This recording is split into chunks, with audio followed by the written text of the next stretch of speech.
so that you can watch.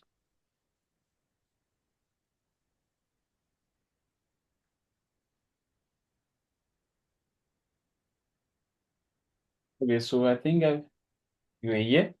So we said that tax season, that it's a season or it's a period in which we are supposed to submit our tax returns, right? We said that tax season, if ever they ask you about the tax season and if you are doing income tax, if ever they inquire about tax season, just know it's between July and November there. July and November. Meaning you submit all your returns. And then when you submit your returns, you're supposed to have a document to prove your things. And then the document in which natural persons or individuals are supposed to submit, you call it ATR 12, whereas the one for companies is IT 14. So currently I want us to focus on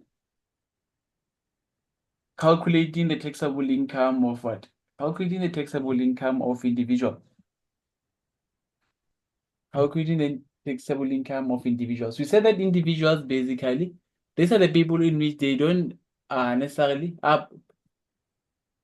we don't professional taxpayer, pardon me there.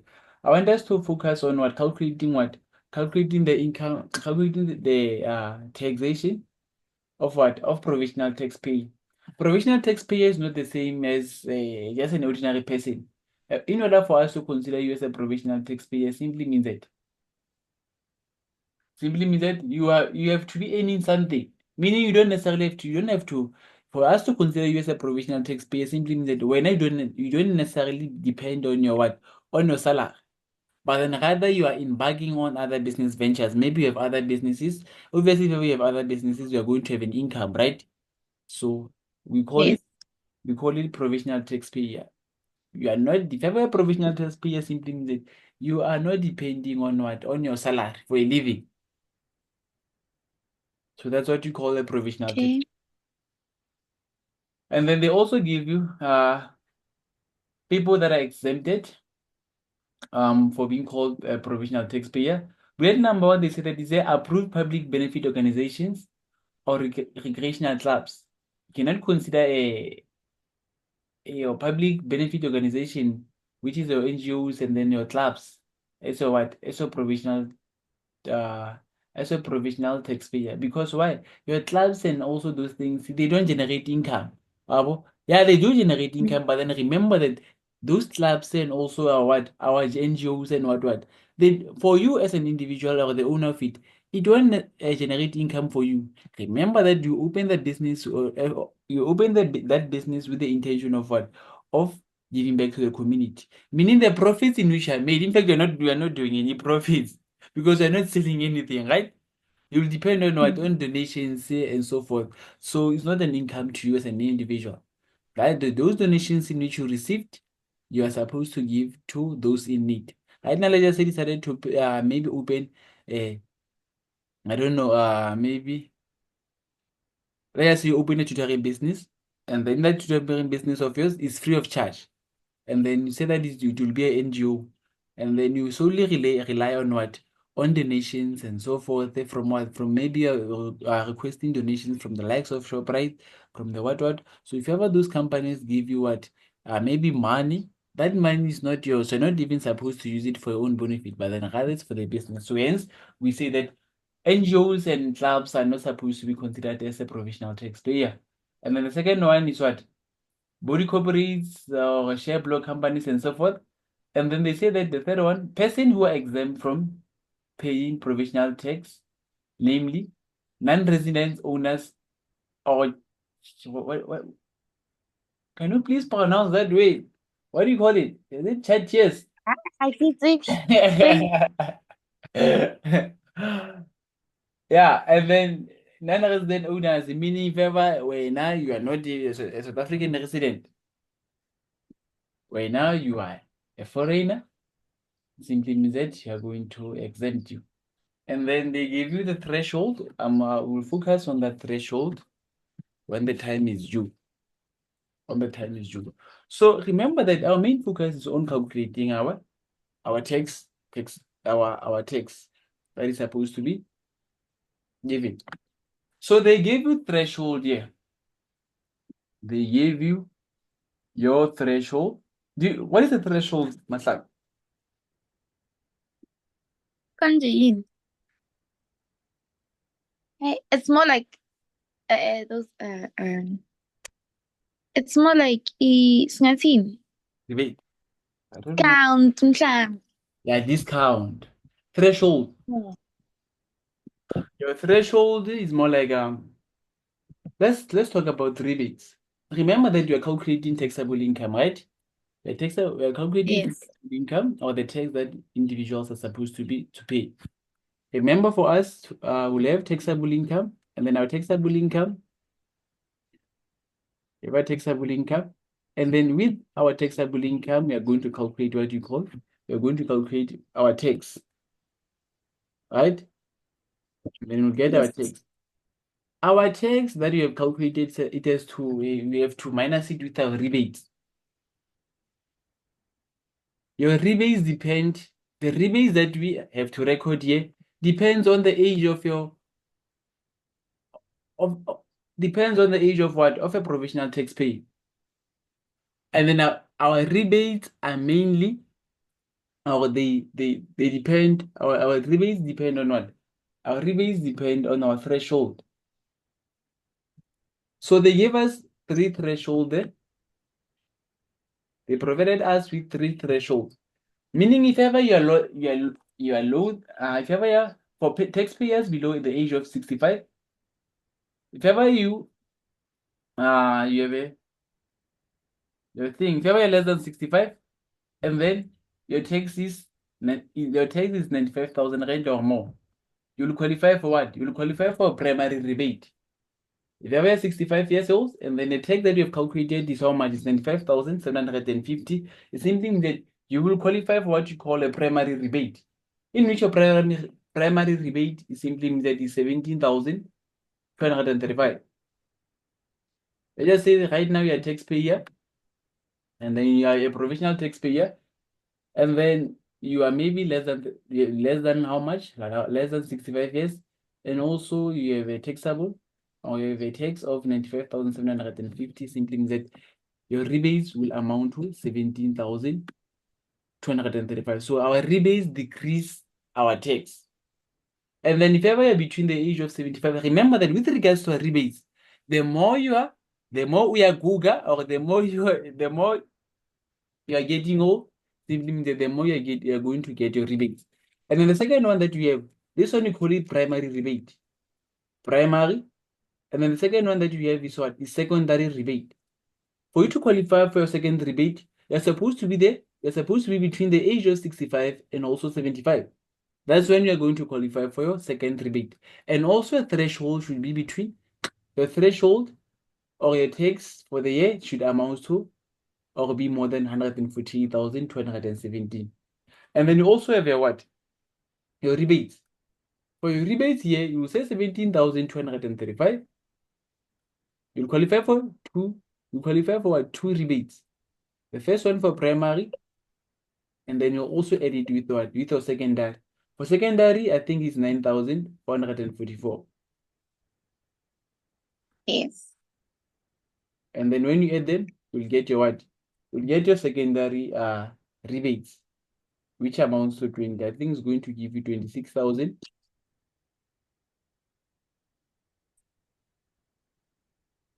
26,000. Right?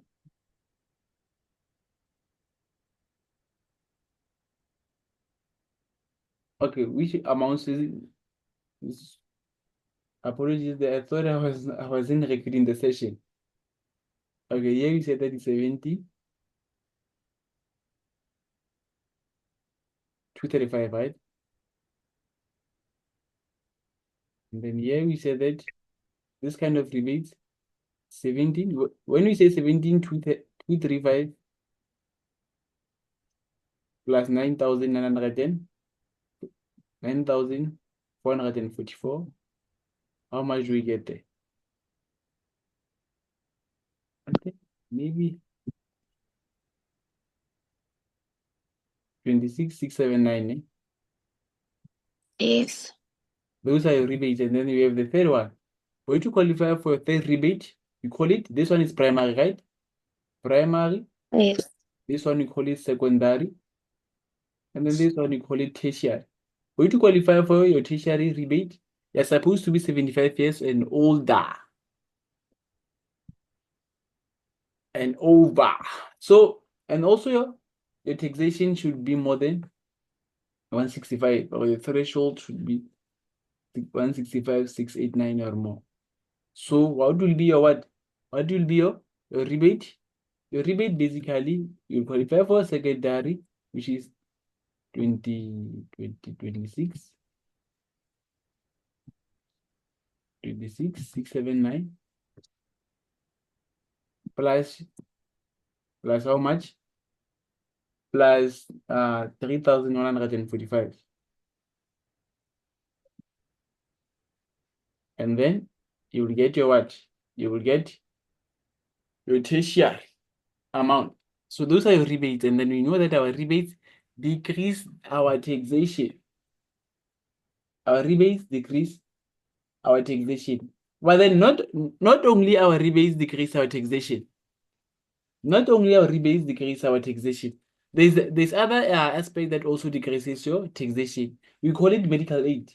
Let me show you on this slide, because I think on your notes or in your textbook, you don't have them. Let us look at this slide. Another thing that decrease our, you said that another thing that decrease our thing, we call it medical aid, section 6A.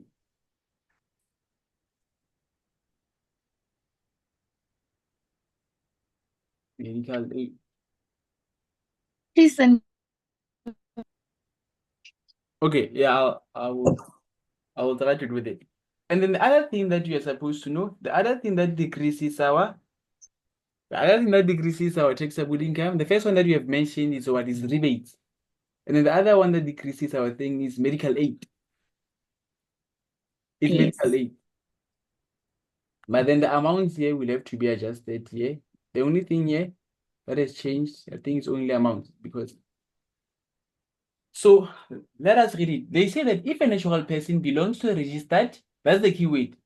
If ever a natural person belongs to a registered medical aid and pays monthly contributions towards the medical aid, we can reduce his or a normal tax liability with a Section 6A medical aid scheme. Our natural person or our provisional taxpayer should be registered to a what? To a medical aid, and then should make a what? Monthly payment. And then the 6A medical aid is an addition to the primary. I think this one we have talked about it. I said that we are going to apply our section 6A after we have calculated our rebates, or after deducting our rebates. That's when we will also deduct our section 6A, which is medical aid. So they say that these are the amounts per month of the section 6A. So these are the amounts per month that you're supposed to deduct. Main member has the amount there, I think, is 364. Let's just say currently you are a main member, maybe you are a bachelor living alone there and then paying yourself a medical aid. It simply means that you are going to qualify for a rebate of 364 per month. If you are a main member living by yourself, you are going to qualify for a what? For a rebate of 364 per month. But then what if you are living with your partner?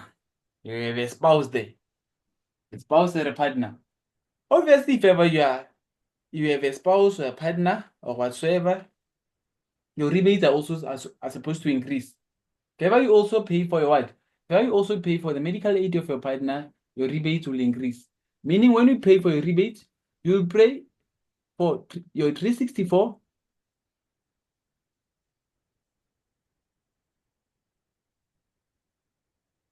You'll pay for your own 364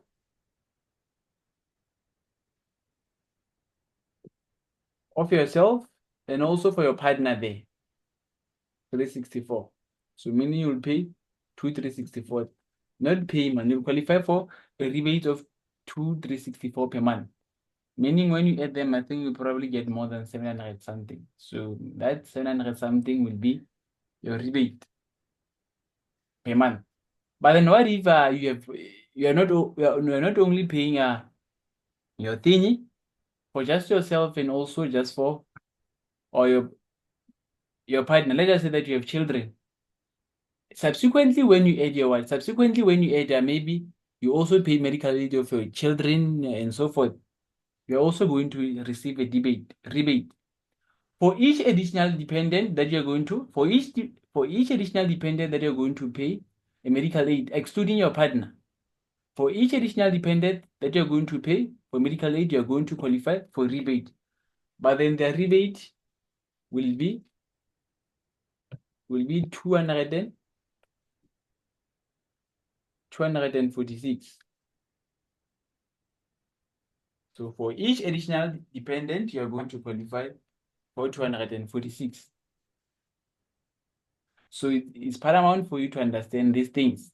I think this one is quite important. So those are the Section 6A medical aid contribution. Do we all get it, Maslangu? Yes.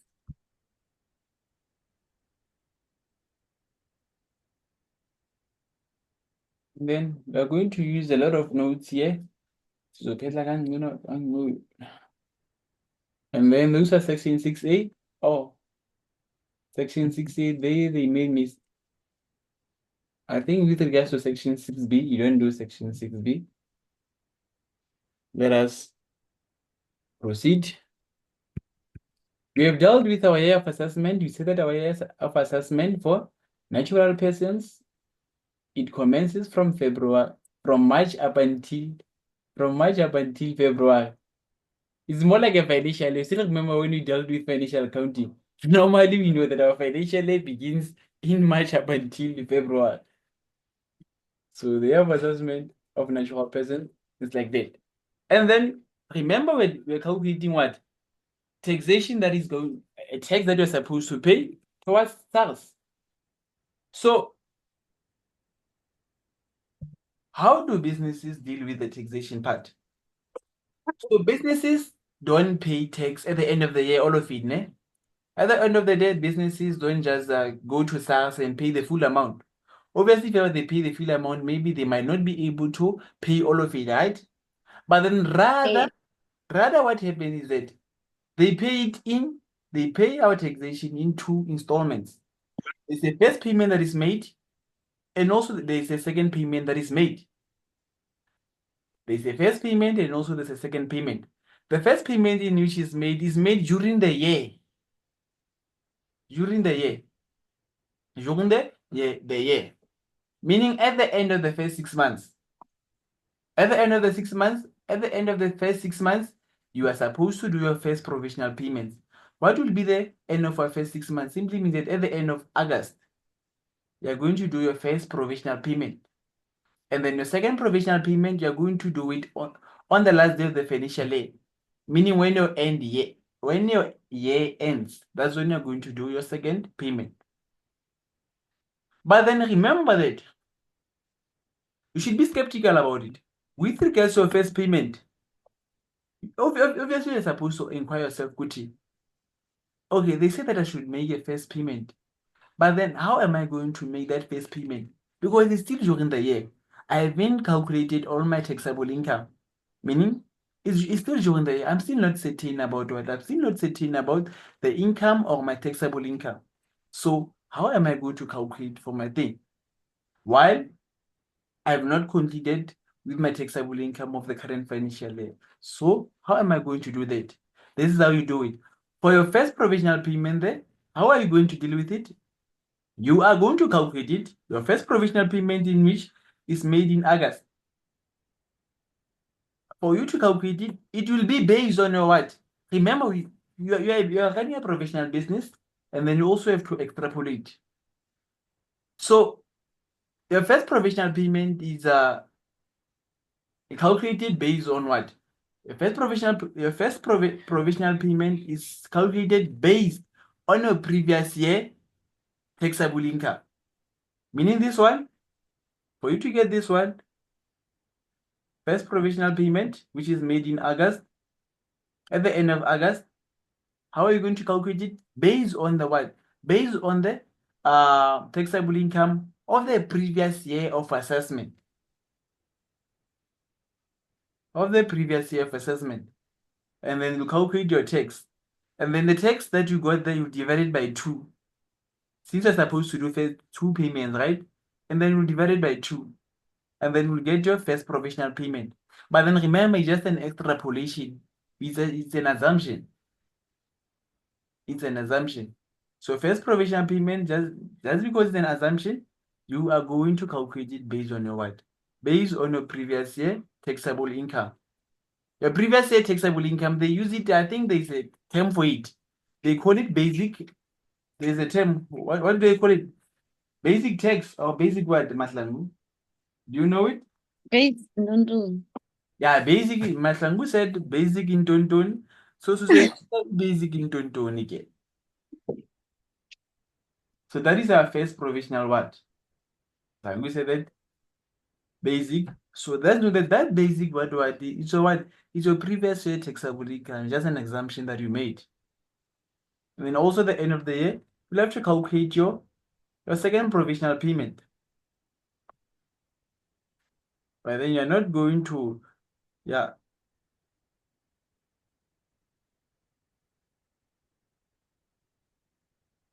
Then how to calculate your second provisional payment?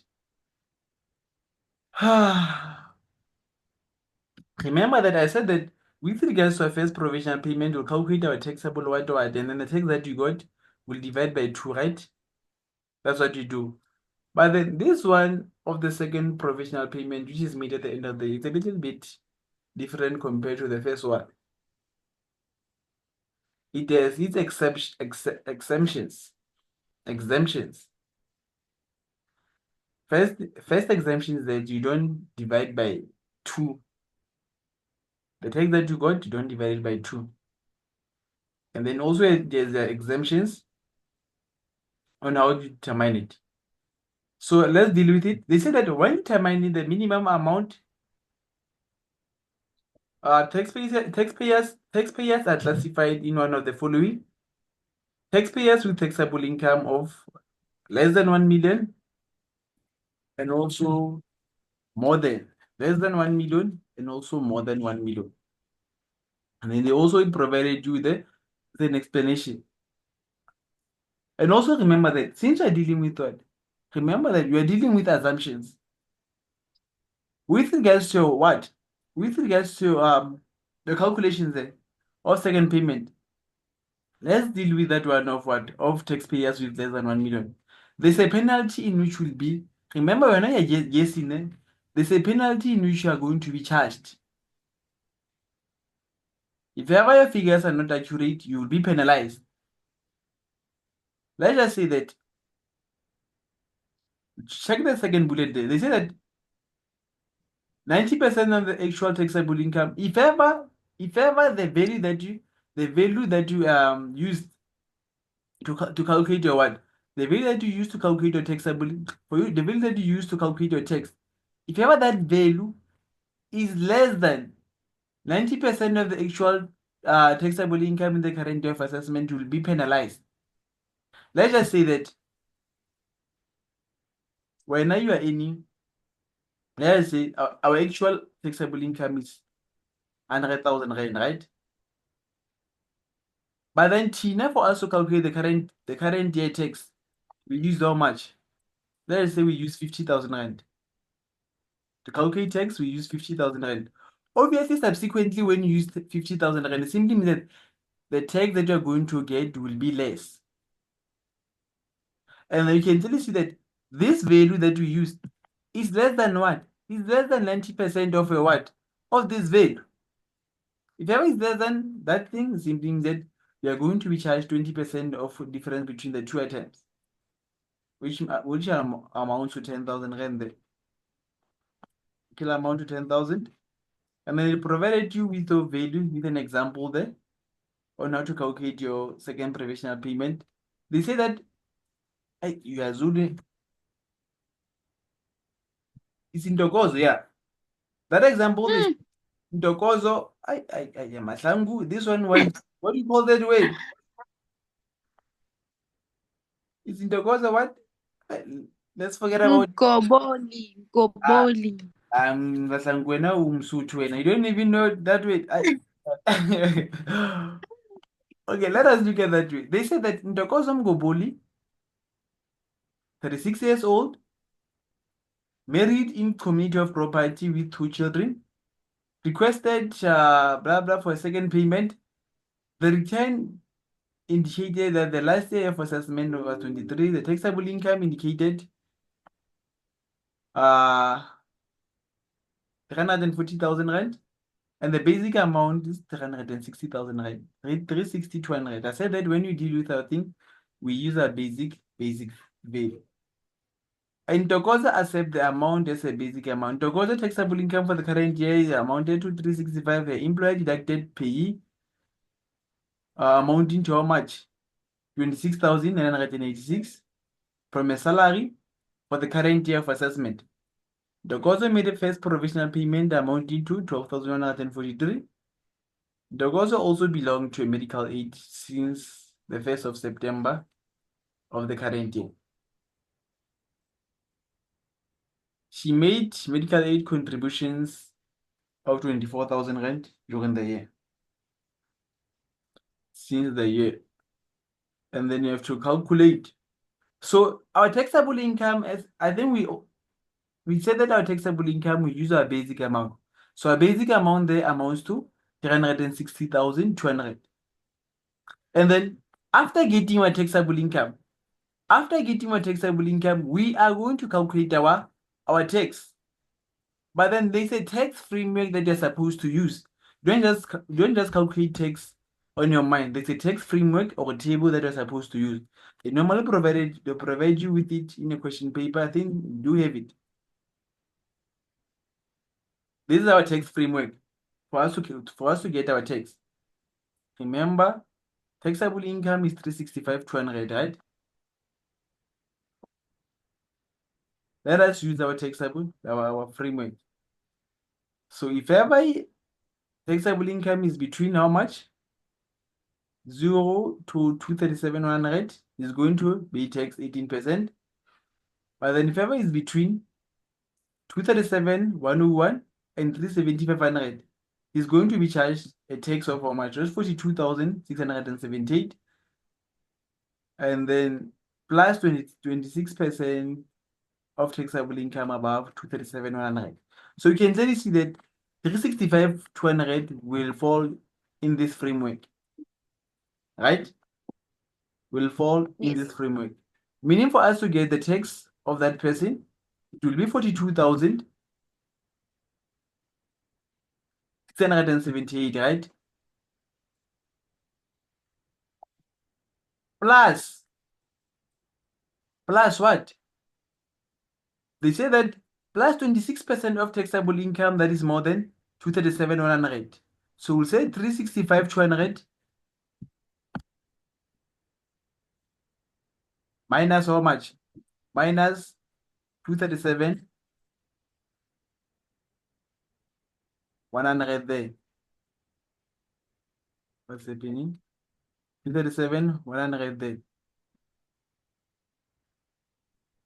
And then we'll multiply by 26%. Multiply by 26%. And then we'll get your value there. That's how they got that tax. So that tax framework is paramount when dealing with your thing. And then when you insert it in your calculator, you will get your tax as how much? As 74,648. That is your tax. And then remember on your tax, what are you supposed to minus? You're supposed to minus your rebates. And then you know that our rebate depends on our thing. Our rebates depend on the age. Ntokozo is 36 years old, meaning we'll qualify for primary rebate, in which we say that our primary rebate amounts to how much? it amounts to 17,000. It amounts to 17,235 in which she calculated. And then for us to get that tax for the year, we'll say 74 minus 70,000 in which you get 54,449. And then we are not done. After doing that, we'll calculate our what? Our medical aid according to section 6A. And also our payee. Remember, payee has already been paid over to SARS. Payee has already been paid to SARS. By what? By the owner. Before we could even receive a salary. So to minus our payee, since we already has been paid. So they minus their payee there. And also the medical aid. With regards to the medical aid, how did they calculate the medical aid? They said that Ntokozo lives with a partner, and also Ntokozo has 2 children. Ntokozo has a partner and also has 2 children. We know that with regards to that one, it simply means that we'll pay how many 364? 2 364, right? A 364 of her own and also of her partner. And then plus the rebate of what? The rebate of their children. And then in which you know that for each additional member after a partner and a spouse, they get how much? 246. We say 246 multiplied by 2. And then when you add both of them, we'll get what? The rebate for a month. But then in this situation, Ntokozo only entered or started to pay medical aid during the year, but then exclusively from September. Meaning you'll only qualify for rebates from September up until when? Up until the last day of the month, which is 6 months. That's why they say multiply by 6 there. And then you'll get your medical aid there. And then you also have to minus your first provisional payment because already it has been calculated. Tina, you are in the second provisional. And then when you minus your thing, you will get your second provisional payment. Is it? Yeah, Bagalala. Yeah, bakalala. Yeah. Okay. Since do you have questions with with regards to No, it? Oh, gosh. gosh. And then this one, I think we dealt with it, whereby I told you that you'll be penalized. You'll be penalized Yeah. by taxable income for the year. Yeah, you did deal with it. And then they gave you provisional tax for individual. I think this one is your threshold, and yeah, it's your threshold. And then in which we dealt with it before we could even go to a calculation. And then the second thing that we have is your tax pay. That table is paramount. That table is paramount, but then it's provided. Yeah, they do provide it in your question paper, right? Because you cannot frame this whole table. Yeah, it's Yeah. provided. Just imagine cramming this whole table. La uzofa. Brain like that, cramming that thing, you will die. Yeah, Masam. You will die. Yeah. And then also there you have your activities there. Do you have questions with regards to everything that we did there? No, sir, I'm good. Okay. And then let us look for provisional tax for companies and those corporations. But then if before we could even go to the provisional tax, the most paramount thing that we are supposed to know is that, or that we're supposed to also emphasize also, we said that the year of assessment of what? The year of assessment of companies is not the same as the one for natural persons. The year of assessment of companies and those corporations is the same as their financial year. Unlike that one of natural person whereby it's February, March up until February, this one will just depend on the financial year. Meaning, if the financial year begins in January up until December, simply means that also the year of assessment will be like that. So remember that with regards to your thing, your companies pay an income tax rate. It's a constant one. It's either 27 or 28%. Yeah, it's between 27 or 28%, in which you have to calculate it based on what? On the